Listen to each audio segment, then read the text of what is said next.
بی تو مهتاب شبی باز از آن کوچه گذشتم. همه تن چشم شدم خیره به دنبال تو گشتم.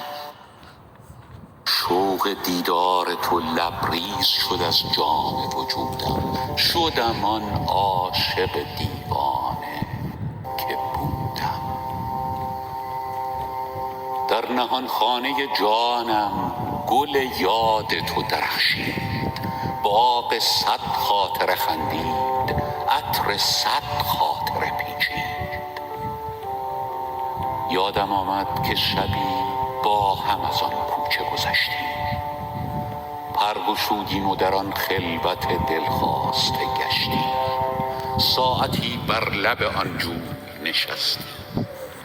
تو همه راز جهان ریخته در چشم سیاهت، من همه محو تماشای نگاهت.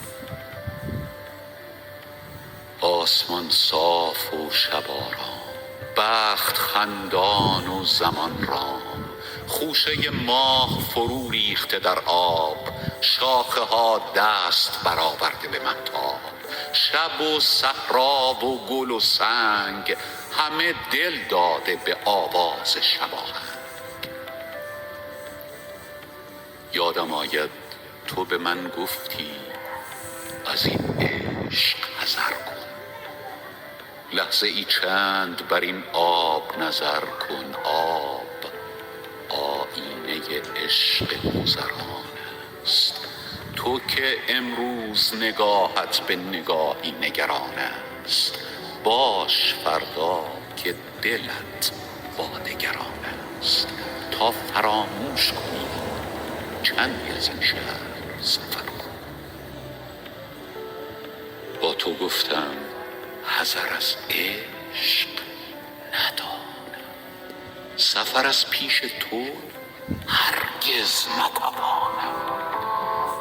روز اول که دل من به تمنای تو پر زد، چو کبوتر لب بام تو نشستم. تو به من سنگ زدی، من نه رمیدم نه گسستم. باز گفتم که تو صیادی و من آهوی دشتم. تا به دام تو در افتم همه جا گشتم و گشتم. حذر از عشق ندانم، سفر از پیش تو هرگز نتوانم.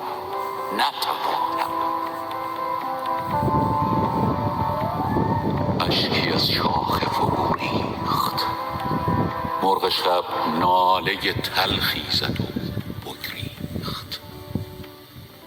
اشک در چشم تو لرزید، ماه بر عشق تو خندید.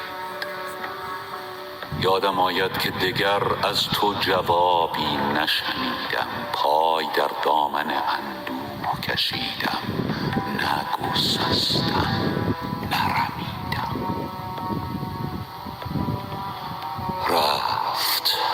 رفت در ظلمت غم آن شب و شبهای دگرم.